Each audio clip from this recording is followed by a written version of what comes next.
Halo brother, iOS 16.3.1 baru aja dirilis beberapa hari yang lalu. Di update kali ini nggak ada fitur terbaru, hanya perbaikan-perbaikan minor yang terjadi di iOS 16.3. Karena nggak ada fitur-fitur terbaru, size update-nya juga relatif kecil. Untuk iPhone 11 punyaku ini ada di angka 200 MB-an. Setiap iPhone tentu berbeda-beda tergantung dengan seri device-nya. Apalagi kalau kamu update dari iOS seri yang lebih lama, misalkan dari iOS 16.0 atau mungkin 15.4.1, tentu size update-nya akan lebih gede lagi.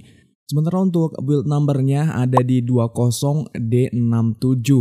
Oh ya, jangan lupa setelah setiap kamu melakukan update iOS, kamu lakukan force restart dulu dengan cara tekan tombol volume up lalu volume down. Lalu tekan dan tahan tombol power sampai handphone mati. Setelah mati tetap kamu tahan tombol powernya.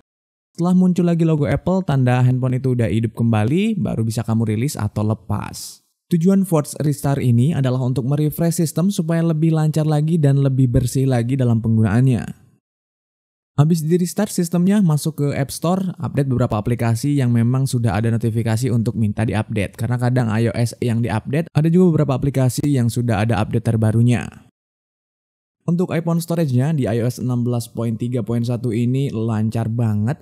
Di iPhone kini aku coba buka juga cukup cepat, loadingnya cukup sebentar walaupun memang datanya nggak terlalu begitu banyak. Mungkin bagi kamu yang iPhone-nya punya data yang lebih banyak akan memerlukan waktu yang lebih lama lagi. Tapi satu poin pentingnya adalah di iOS 16.3.1 ini untuk isu iPhone storage sebetulnya udah diperbaiki. Yang sebelumnya itu loadingnya lama banget di iOS 16.3, tapi sekarang udah aku buktikan sendiri cukup lancar. Sementara buat sistem datanya itu size-nya sekitar 8,9 GB dan untuk sistem iOS-nya ada di 4,31 GB untuk iPhone 11ku. Dan sekali lagi, setiap iPhone pasti punya size dari sistem data dan iOS yang bervariasi. Tergantung banyaknya aplikasi yang diinstal dan juga data yang ada di iPhone tersebut.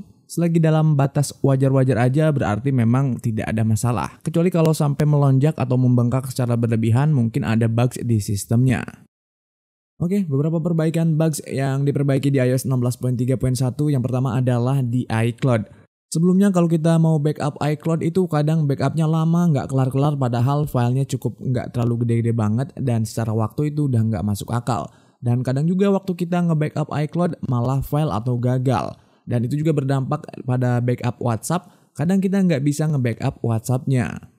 Namun di iOS 16.3.1 isu tersebut udah diperbaiki dengan sempurna dan udah coba ngelakuin backup iCloud bisa, ngelakuin backup di WhatsApp juga lancar, aman, nggak ada kendala. Fitur berikutnya yang diperbaiki adalah pada Siri. Personally aku nggak pernah pakai fitur yang satu ini, namun fitur yang diperbaiki di iOS 16.3.1 adalah isu yang sebelumnya ketika kita melakukan panggilan terhadap Find My tapi tidak responsif. Kali ini di Siri udah diperbaikin jadi udah bisa responsif. Isu ini juga pernah terjadi di iOS sebelumnya kayak waktu kita manggil musik lewat Siri itu nggak responsif tapi cuek-cuek aja, udah pernah aku bahas di video-video yang lain. Dan aku juga belum terlalu paham kenapa aplikasi Siri ini di iOS 16 cukup banyak masalah. Ada aplikasi-aplikasi yang tidak responsif ketika melakukan panggilan lewat Siri. Ya semoga ke depan udah nggak ada lagi. Fitur berikutnya yang diperbaiki adalah khusus untuk iPhone 14 series yaitu di fitur crash detection. Jadi fitur yang satu ini udah dilakukan lagi optimisasi sehingga fiturnya ini bisa berjalan jauh lebih baik lagi daripada sebelumnya. Selain beberapa perbaikan-perbaikan yang tadi udah aku sampaikan, ada juga security update yang tentunya untuk meningkatkan keamanan data yang ada di iPhone kita dari serangan-serangan malware atau mungkin phishing yang akan coba dilakukan oleh oknum-oknum tertentu. Saran aku kalau memang memungkinkan, aku pikir iPhone kamu wajib banget update di iOS yang satu ini. Karena ada peningkatan sistem keamanan guna menjaga privasi di iPhone kita. Dan untuk daya tahan baterainya di iOS 16.3.1 ini aku acungi jempol banget di iPhone 11 aku dengan baterai health 90%. Bisa didapat screen on time 4 jam 38 menit dan sisa baterai masih 52% dari 100%. Artinya di SOT 4 jam 38 menit hanya butuh memakan daya baterai 48%. Menurutku ini super irit banget sih. Lalu gimana nih di iPhone kamu? Coba kamu ceritain iPhone-nya tipe berapa, apakah baterainya lebih awet atau bahkan lebih boros? Ceritain aja di kolom komentar. Oke, kita lanjut di performanya.